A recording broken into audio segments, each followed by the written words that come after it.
So we're here today talking with Mike Overly. He is a guitar teacher with a profile on findaguitarteacher.com. Mike, thanks so much for joining us. Thanks, Dan, for having me. Absolutely. Maybe you could tell us first about where you're located. What state and what city are you in? I'm in Dayton, Ohio. Uh-huh. And are you in a particular neighborhood of Dayton? Just a local neighborhood. Understood. And do your students come to you, or do you travel to your students, or is it a little bit of both? No, the students come to the studio. Understood. And what's the kind of range of students that you teach? Do you find you teach more younger students or adults, or is it a mixture of both?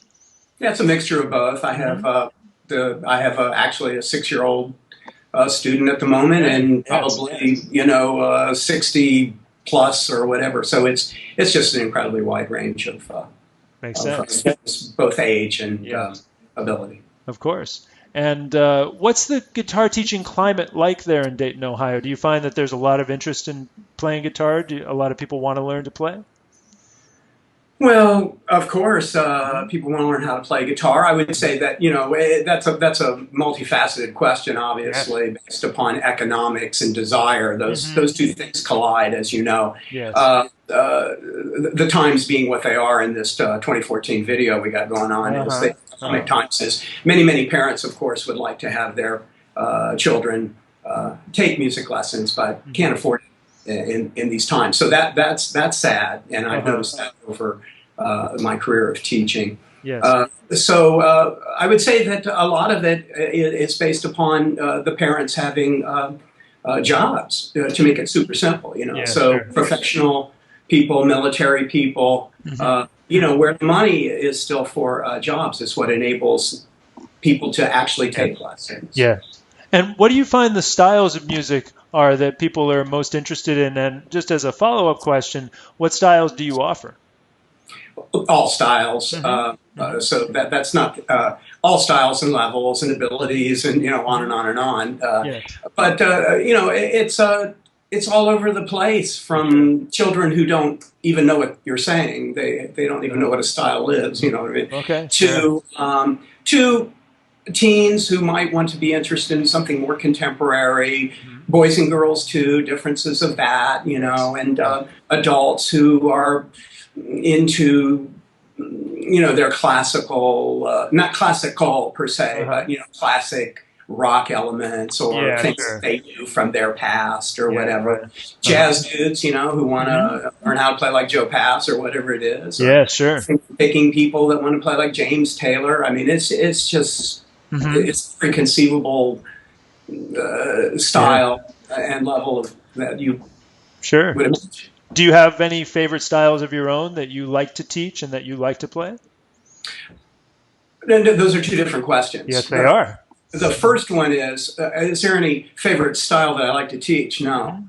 Because that doesn't have anything to do with me in that context. This is student-driven, and whatever it is that you decide that you like, that's what I like. And because in that sense, as we know from teaching, it's just you have musical knowledge, music and guitar knowledge, and then you apply that to whatever it is that you want to do. As for myself personally, of course, jazz and classical is what I gravitate towards, but that's only because of, in a certain sense, the theoretical and technical skills that are necessary to do that, and that's where all the action is, and that's fun stuff. But that doesn't negate that you could, play Metallica or whatever you want to do.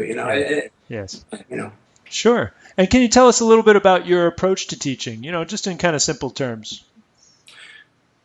The approach, of course, is a linguistic approach. It is very structured with the premise in mind that music, and of course we'd have to go on and on and on to clarify ideas. That's what it does. But the simple statement is that music is actually easy because it has an order. Like any language has an order. Guitar is extremely difficult, as we all know, if we ever try to play it, because it's based on skill. And skill is a technical issue, and technical issues always take time, whether you're playing golf or whatever you're going to do in a skill level. So the two split out. And the purpose or the function of the lesson is to present in order musical information from the beginning and follow in a sequential order that music does, and temper that flow of information by technical considerations. So it would do you no good to teach, which you could easily, many musical theoretical ideas quickly and be understood. That's not the problem, really. But could you play what you know? So what paces the lessons, in fact, is the student's ability to, well, let's use the word, practice and develop a skill to a certain degree that when they come in for the next lesson, they would be ready for the next idea and be able to perform that idea. Otherwise, you're just going to come and get overloaded, is what we know, and then basically you would quit because you'd be frustrated and it's no fun and stuff like that. Understood. Sure. And can you tell us a little bit about how you format your lessons logistically? You know, how often do you work with people? What do you charge? How long are your lessons?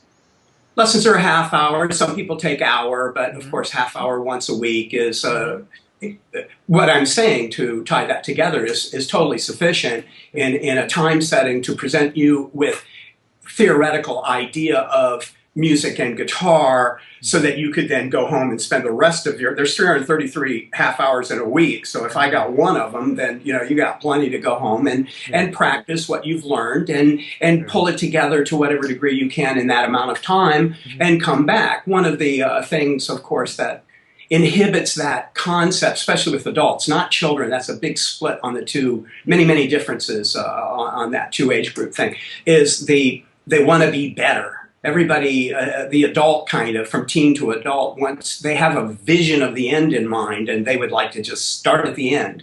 And of course that creates some frustration for them. So the idea is to engage someone fully with incremental idea of music in a sequential order, that then they can then be engaged by playing that and not have this concept that I've got to master, which we never use that word, this something before. And a simple example is, like, you could have one day the song Jingle Bells, and then you go, well, guess what? You're going to play this song for the rest of your life. So it's not about mastering it. It's about applying the new ideas that you accumulate over time to the same song, and hopefully you'd be able to perform those new ideas 15 years from now as you still play the same song. Understood. I notice you have a number of guitars behind you as well as one in your hands. We'd love to hear a little bit about your equipment, and if you could just tell us a little bit about what you like to use. Well, that's some of the guitars. Yeah. I, of course, have played guitar for many decades and have had many guitars and passed through my hands.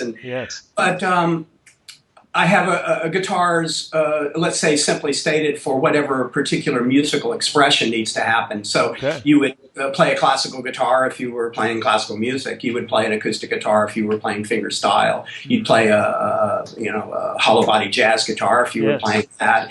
So the guitars are relative, really, to perform that particular style of music, let's say, in the actual element that it really needs to happen. Of course, like, let's say a student who only has one guitar, well, that's not going to inhibit you from playing jazz or rock or classical or whatever. You just do whatever you do and whatever you got. They all got 6 strings, and that's all we care about. Sure. I noticed there's a bass over your left shoulder there. I assume you also offer to teach bass.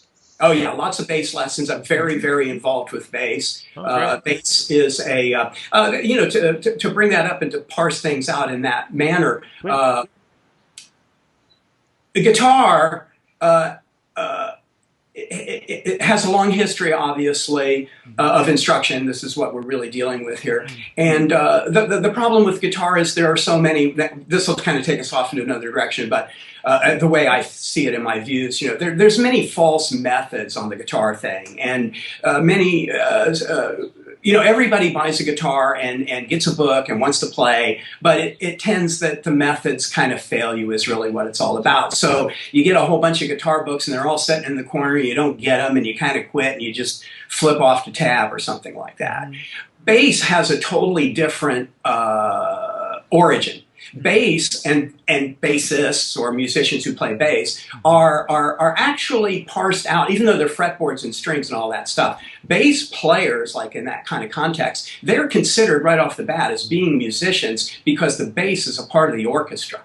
And because the bass is a part of the orchestra, then bass is acknowledged by a flute player or whatever you want to say as being an actual instrument because they see it in the orchestra, and therefore you're a musician just like me and you're playing the bass. And then that spins and falls over into electric bass. And so therefore what I'm saying is the bass is very much more receptive, that's the word, to instruction because they're used to it and they consider themselves musicians, and we learn music and da-da-da-da-da. The guitar, for many reasons, we won't go into that, is not a part of the orchestra, and therefore actually, in fact, they are not considered musicians, and the guitar is not even considered an instrument in an orchestral sense, and that then creates an isolated feeling, let's call it that. And that those two things are worth thinking about. And why is bass the way it is? And in other words, I have a publishing company and you know, all my products for guitar and bass and stuff. We sell lots of bass stuff. But on the guitar side, not as much. It's not because the guitar players don't want to, it's just that they're like, let's say, a dog that's been beat so many times they shy away. You know, there's so many books they got in the corner, they go like, why do I need another one? You know, they don't, you know, and so that if you are here to offer something that is, let's say, in the same realm of musicianship that you would present to a bass player and they would be totally like, yeah, man, that's a cool book and let's do it. The guitar player doesn't have that mindset. They're two different things. So understood. Yeah, and that was sure. Kind of well, no problem. We'd love to hear you play some guitar just to get a sense of what your guitar playing is like. Well, of course, my guitar playing at this moment would be relative to this guitar I have, which is acoustic guitar. So I would probably play something that would be acoustically driven, let's say. Sure.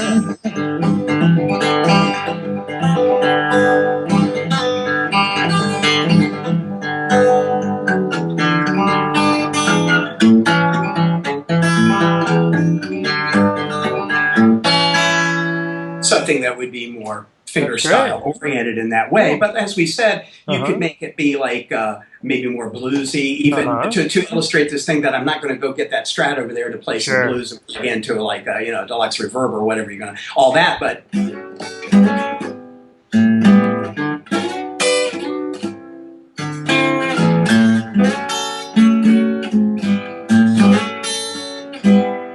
so styles can be created on any particular instrument you want to play. Funk things.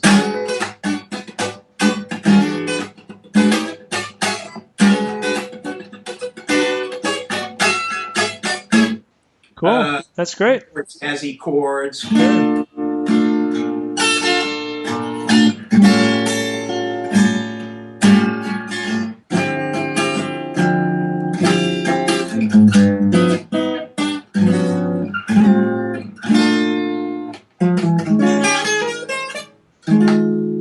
Cool. That's great, Mike. Thank you so much. That's really cool. I just had one last question for you. Do you offer guidance to your students about purchasing their own guitars?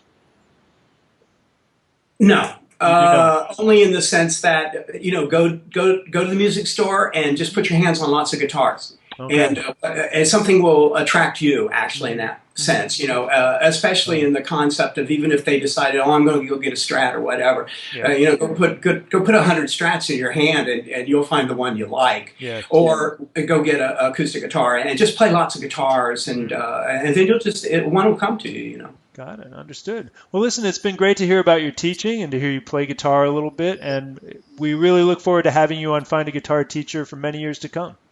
Well, I appreciate that, and thanks for having me. And if I could close, you know, I would encourage everyone to go to 12tonemusic.com and you know, get a little bit more of who I am actually in a bio type sense. And one last thing we didn't do, and I am proud of it. It happened last year. I'm a Grammy nominated music educator. Oh, good for you.